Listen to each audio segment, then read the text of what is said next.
এই ভিডিওতে এখন আমরা সপ্তম শ্রেণীর ডিজিটাল প্রযুক্তি বইয়ের তৃতীয় অধ্যায়টি থেকে সেশন 3-এর কাজগুলোর সমাধান দেখব। এখানে আমাদের এই সেশনটির বিষয়বস্তু হলো ভার্চুয়াল পরিচিতি পর্যালোচনা। ইতোপূর্বে আমরা জেনেছি কিভাবে ভার্চুয়াল পরিচিতি তৈরি করতে হয়। আমরা হাতে লিখেও একটা প্রোফাইল তৈরি করেছিলাম। হাতে লিখে তৈরি করা প্রোফাইল বা ভার্চুয়াল প্রোফাইলের মধ্যে তেমন কোনো পার্থক্য না থাকলেও ভার্চুয়াল প্রোফাইল সবার কাছে উন্মুক্ত হয়ে যায়। তাই আমাদের প্রতিটি বিষয় বিবেচনা করে আমাদের ভার্চুয়াল পরিচিতি সকলের নিকট উপস্থাপন করা উচিত। নিচে মাইক্রোসফটের প্রতিষ্ঠাতা বিল গেটসের ভার্চুয়াল পরিচিতির 3টি চিত্র দেওয়া হলো। একটি টুইটার, একটি লিঙ্কডইন, আরেকটি ফেসবুক থেকে নেওয়া হয়েছে। টুইটার, লিঙ্কডইন এবং ফেসবুক এই সবগুলো হচ্ছে বিভিন্ন সামাজিক যোগাযোগ মাধ্যম। এর যে কোনো একটি দেখে আমরা তুলনা করে নেব আমাদের লেখা পরিচিতির সঙ্গে এর কী মিল অমিল রয়েছে। এটি হচ্ছে বিল গেটসের টুইটার অ্যাকাউন্টের প্রোফাইল। এখানে আমরা দেখতে পাচ্ছি বিল গেটসের টুইটারে ফলোয়ার সংখ্যা হচ্ছে 60.3 মিলিয়ন। তিনি এখানে যুক্ত হয়েছেন 2009 সালের জুন মাসে। আর এখানে এই চিহ্নটি হচ্ছে ভেরিফাইড আইকন। এটি হচ্ছে প্রোফাইলটি সঠিক কিনা তা যাচাইয়ের প্রতীক। এটিকে বলা হয় ভেরিফাইড চিহ্ন। এরপর এটি হচ্ছে বিল গেটসের লিঙ্কডইন প্রোফাইল। আর এটি হচ্ছে বিল গেটসের ফেসবুক প্রোফাইল। এখানে তার ফলোয়ার বা অনুসারীর সংখ্যা হচ্ছে 42 মিলিয়ন। এবার আমাদেরকে বলা হয়েছে উপরের তথ্যগুলো বিবেচনা করে আমরাও তাহলে একটি প্রোফাইল বা ভার্চুয়াল পরিচিতি তৈরি করে নিই। আমাদের বয়সী শিক্ষার্থীদের জন্য তৈরি করা কিশোর বাতায়নের স্ক্রিনশট ফর্মটিতে নিজেদের প্রোফাইল তৈরি করার কাজটি অনুশীলন করে নিই। এবার আমরা নিচের প্রশ্নগুলোর উত্তরগুলো দলে আলোচনা করে খোঁজার চেষ্টা করি। এখানে প্রশ্নগুলো হলো বিল গেটসের প্রোফাইলটি কবে খোলা হয়েছে, এরপর বিল গেটসের প্রোফাইলটি কতজন অনুসরণ করেছে, আর কিভাবে বুঝবো যে এটি তার প্রকৃত প্রোফাইল বা পরিচিতি, এরপর এটি ছাড়াও আর কোন কোন মাধ্যমে তার প্রোফাইল রয়েছে, মাইক্রোসফট ছাড়াও বিল গেটসের আর কি প্রতিষ্ঠান রয়েছে।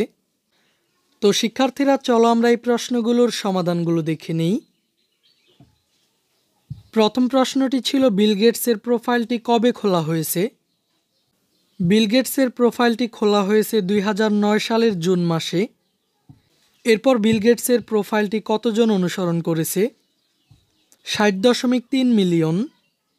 এরপর কিভাবে বুঝবো যে এটি তার প্রকৃত প্রোফাইল বা পরিচিতি, আমরা এখানে যে আইকনটি দেখতে পাচ্ছি এই ভেরিফাইড আইকনটি দেখে আমরা বুঝতে পারি যে এটি তার প্রকৃত প্রোফাইল।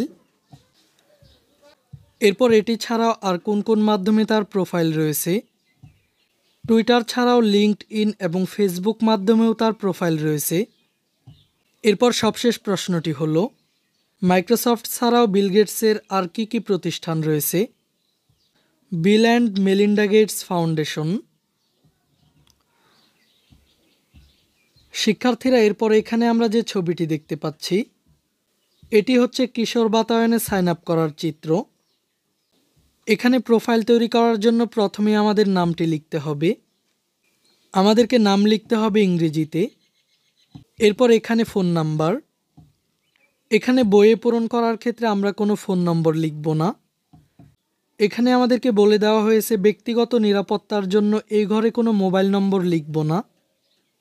এরপর পাসওয়ার্ড তৈরি করা। এখানে আমরা একটি নমুনা পাসওয়ার্ড লিখব আর এখানে পুনরায় একই পাসওয়ার্ডটি টাইপ করব। এখানেও বলা হয়েছে মনে রাখতে হবে এখানে আমাদের পাসওয়ার্ডটি নমুনা হিসেবে দিব। অনলাইনে নিবন্ধনের সময় আমরা এই পাসওয়ার্ডটি ব্যবহার করব না, সেখানে আমরা আমাদের আসল পাসওয়ার্ডটি ব্যবহার করব। এখানে শুধুমাত্র আমরা নমুনা পাসওয়ার্ড লিখব।